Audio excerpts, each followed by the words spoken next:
Bonjour à tous, on se retrouve pour une nouvelle position de combinaison, ici le trait pour les blancs.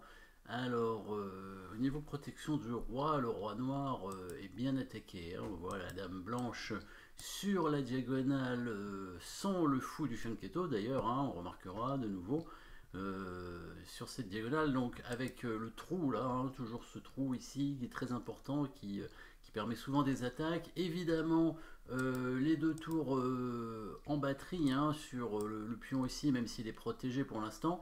Le cavalier pas très loin non plus. Et il y a un pion très avancé, un pion à 2 cases de fer d'âme, donc il vaut une pièce ce pion, hein, à peu près. Le fou, bah, il est intéressant, peut-être qu'il pourrait être mieux, mais il est déjà intéressant. Toutes les pièces blanches ont l'air assez correctement placées, plutôt pas mal en attaque. C'est le roi noir du coup est un petit peu affaibli. Alors les noirs ont quand même du matériel en plus puisqu'ils ont non, ils n'ont pas de matériel en plus, pardon. Non, non, c'est égalité matérielle. Fou, dame, deux tours, fou et cavalier. Il n'y a pas de pion d'avance, rien du tout, même pas de pièces. Donc là, on est assez tranquille a priori. Mais attention quand même. Évidemment, ce pion très avancé peut devenir une cible évidemment chez les noirs, pour les noirs en tout cas. Donc ici, on va chercher évidemment les coups forcés comme d'habitude. Deux échecs qui donneraient la dame en un coup à chaque fois. Ils n'ont pas l'air merveilleux ces échecs. Du coup, on va plutôt venir chercher une menace de mat. Et il y en a quelques-unes des menaces de mat en un coup, puisque étant donné que cette diagonale est ouverte, eh ben, il suffirait que la dame soit protégée sur l'une de ces deux cases et ce serait mat. Donc on peut imaginer deux coups de cavalier qui feraient une menace de mat. Et évidemment, le coup de tour qui prend le pion.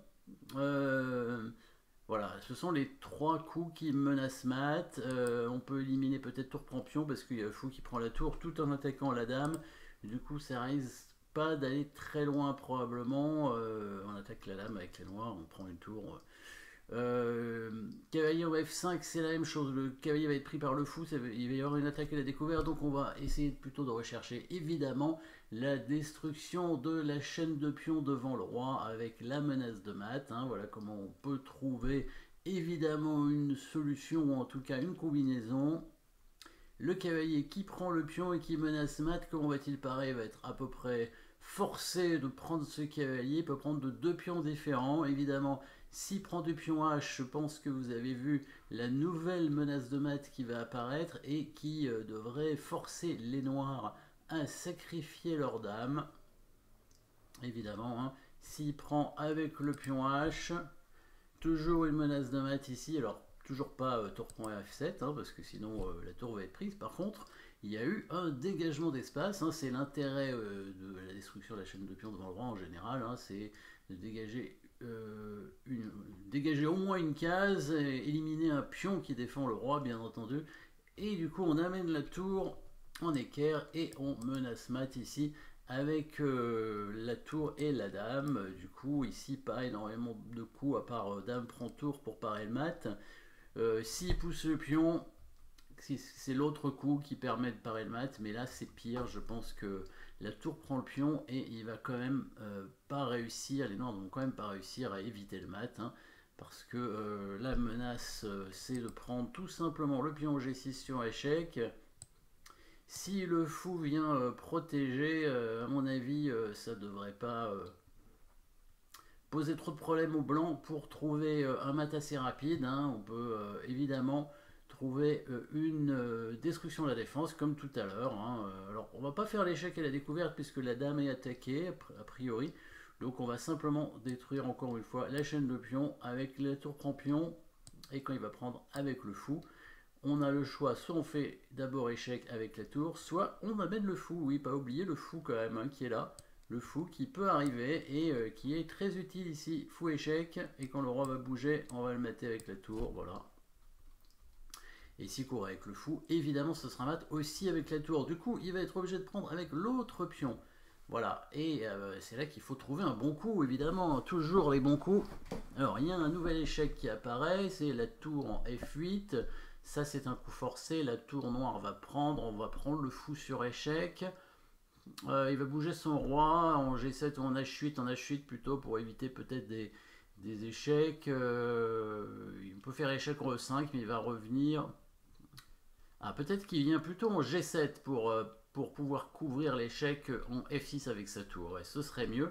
Si jamais on fait tour F8 échec, tour prend dame prend E6, il fait plutôt roi G7 parce que sinon il risque d'avoir un problème avec son roi.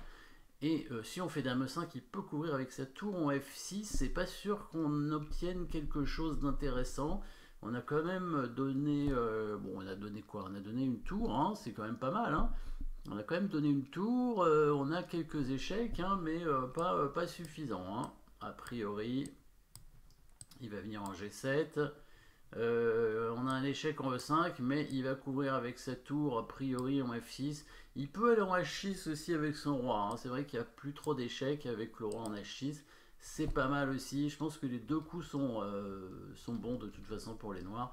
Les blancs n'ont pas une attaque suffisante ici. Les chèques ne sont pas suffisants, donc dans cette position.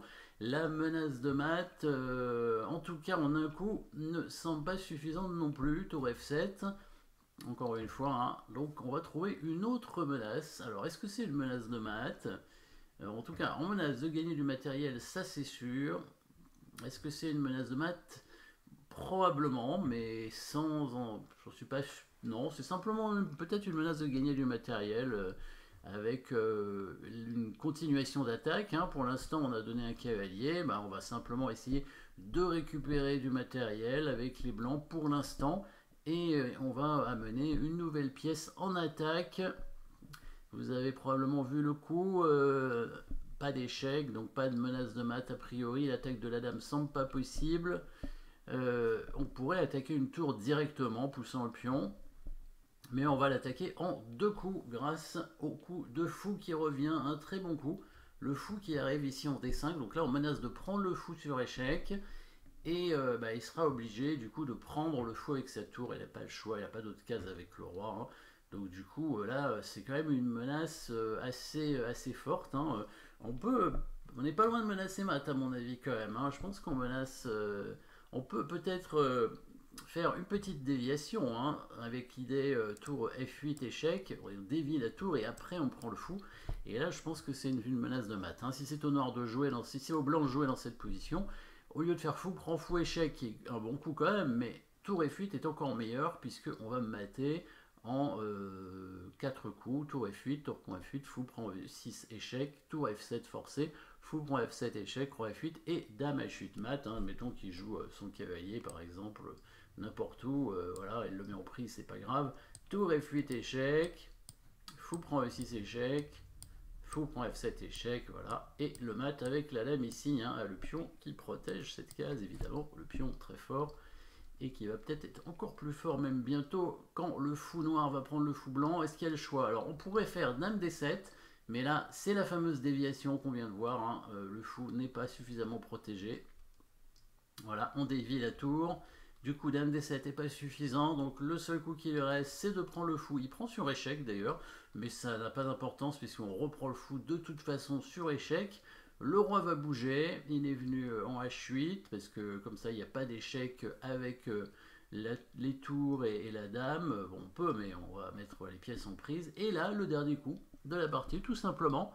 Et oui, on pourrait faire tour F7, c'est pas mauvais je pense, hein. Il y aurait une attaque, mais il y a un coup plus simple, plus direct, qui permet de gagner du matériel, de conserver évidemment toutes les pièces en attaque, et vous l'avez trouvé bien évidemment, la petite attaque double, avec simplement le pion qui avance et qui attaque les deux tours en même temps. Et oui, il n'est pas cloué le pion, hein, puisqu'on va faire dame.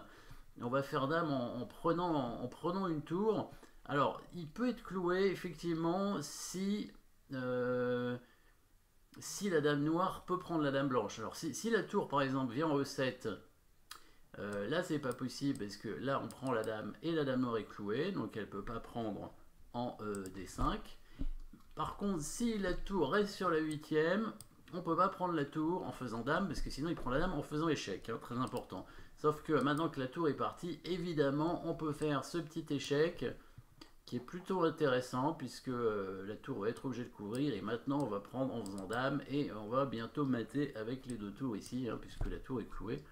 Donc là, c'est fini directement. Donc là, les noirs n'ont pas de bons coups. Hein. S'il bouge la tour ici, évidemment, on prend la tour, on fait dame. Échec, évidemment, il n'a pas le temps de prendre l'autre dame, il est obligé de prendre celle-ci. Et là, je pense qu'on devrait gagner sans trop de difficultés. Le cavalier semble pas très en forme. On peut encore attaquer le roi probablement. On peut attaquer la dame aussi hein, avec un coup de tour qui est pas mal. Hein, tour 4, ça c'est intéressant.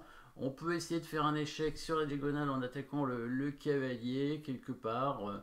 En mettant la dame en C4 par exemple, ou la dame en D3.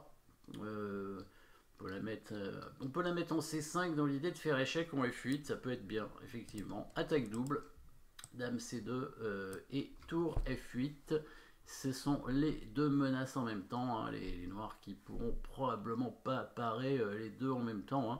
Tour F8 qui semble un coup assez fort, hein, puisque même si la dame n'était pas là et qu'il prenait avec la tour, on reprendrait avec la dame et ce serait mat. Donc ici, les noirs qui vont perdre encore une pièce au minimum et le roi qui se retrouve très mal. Donc une tour d'avance dans cette partie avec petite combinaison avec la destruction de la défense, hein, la chaîne de pions devant le roi, une attaque classique sur le roi adverse. Merci d'avoir suivi cette position et à très bientôt.